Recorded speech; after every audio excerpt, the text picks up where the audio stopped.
2021.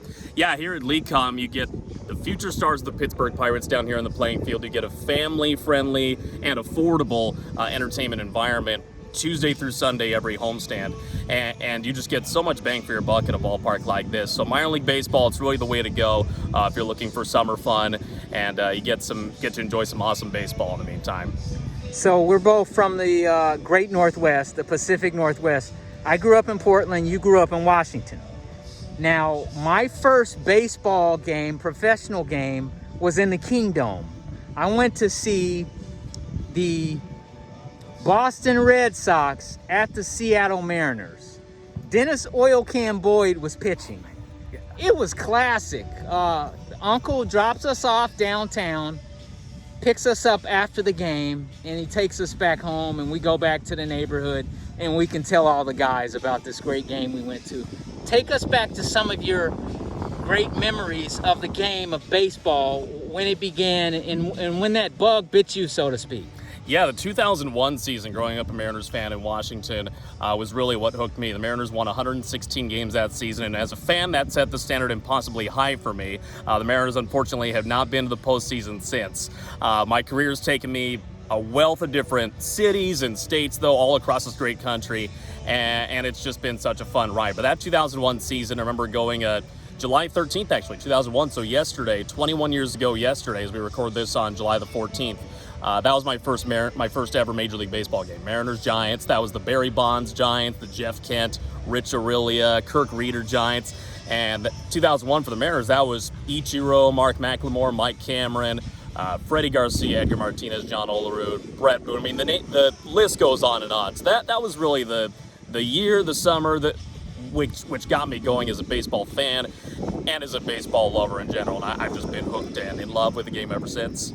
The name Ken Griffey, whether it be junior or senior, and both of those two gentlemen, what do they mean to you in terms of the history of the game in Seattle?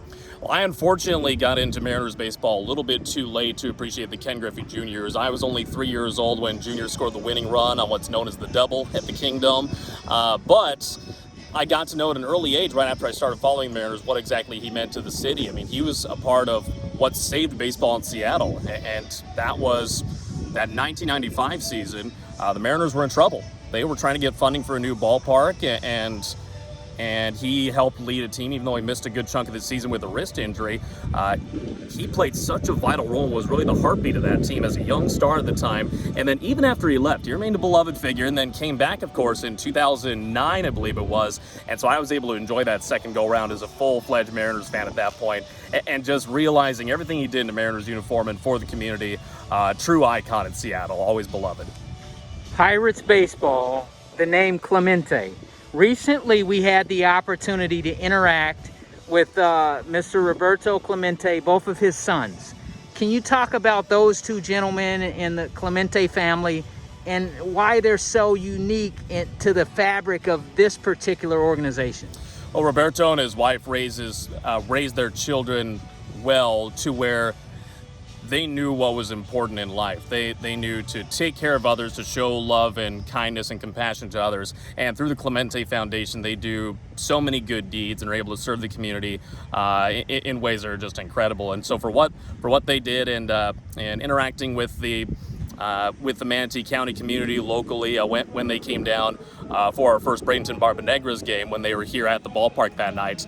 It was great interacting with both of them. They're both great human beings, and it was a pleasure having them around and continuing their father's legacy in an off-the-field way that really is irreplaceable in the communities that they affect. Thank you, sir. I'll see you and I'll listen to you here and in the bigs. Sounds good. Thank you.